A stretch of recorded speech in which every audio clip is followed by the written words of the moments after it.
It's November of 1918. After 4 grueling years, Europe stood on the brink of peace, but there would still be hours of uncertainty, fear, and tragically continued fighting before the end of World War I.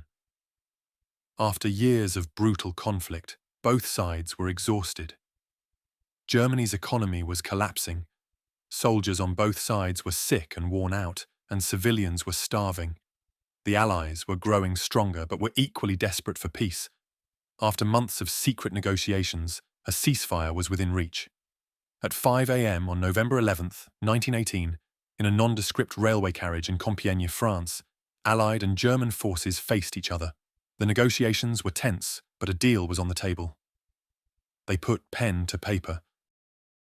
But there was a twist. The ceasefire wouldn't officially start until 11 a.m., 6 hours later. The leaders needed time to communicate the ceasefire to soldiers across the front, but it meant that, tragically, fighting and death would continue right up to the very last second. On the front lines, orders were gradually spread for soldiers to keep fighting until 11 a.m. As the clock ticked towards that fateful hour, every soldier held his breath, feeling every second stretch. Every sound was a potential echo of continued conflict. Amongst the ranks, fear and uncertainty remained. Sergeant Cécile Marcel, who served on the French front lines, recalled the final minutes in his diary. We waited, eyes on our watches, guns still in hand. There was fear that the ceasefire would not hold, that somehow the fighting would begin again. But at 11 o'clock, it stopped. Some men fell to their knees, others simply stared in disbelief.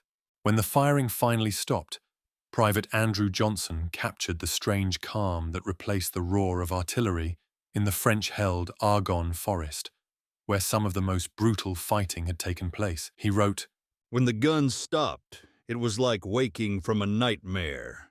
Men who had been hardened by years of battle were suddenly crying, some laughing and clapping each other on the back. It was like the weight of the world had been lifted in an instant." On the other side of the front, the silence took on a different meaning. Corporal Karl Schiller, stationed near Mons, Belgium, recalled the eerie silence that followed the armistice. When the firing stopped, we just stood there, looking around, not sure what to do. The silence was heavier than any battle we had fought. Some of us tried to speak, but the words wouldn't come. The war was over, but we didn't feel free.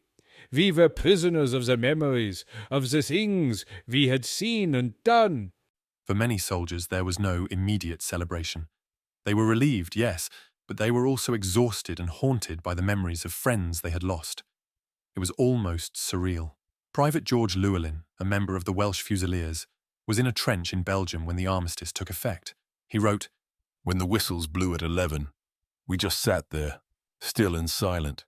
It felt strange, almost wrong to move or make a sound after all the noise of battle.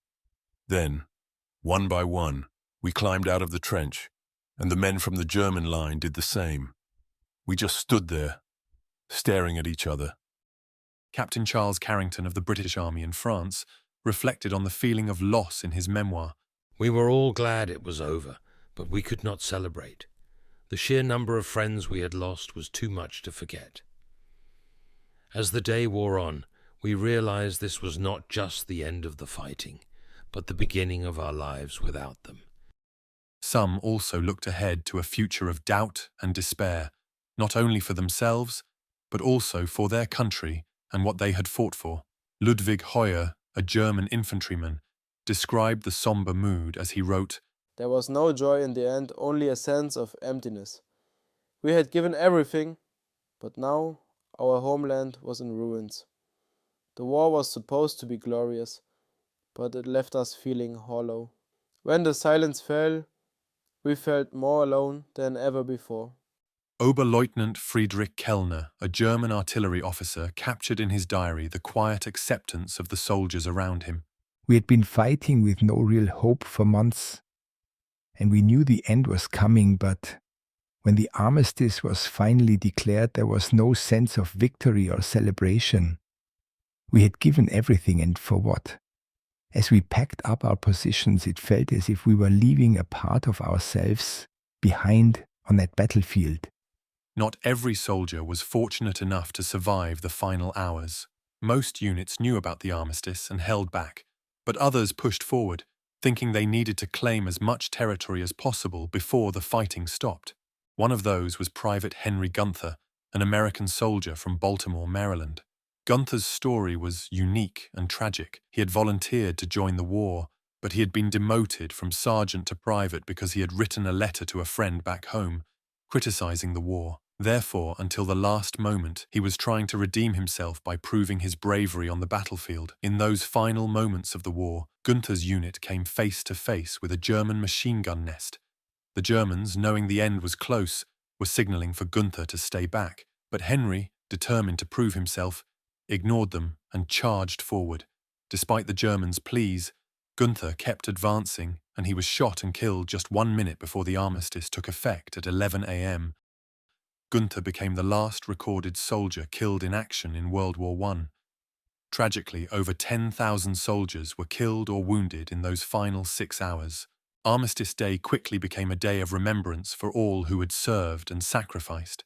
The first observance was in 1919, and that 11th hour of the 11th day of the 11th month became a way for people all over the world to pause and reflect on the lives lost, on the grief felt by so many families.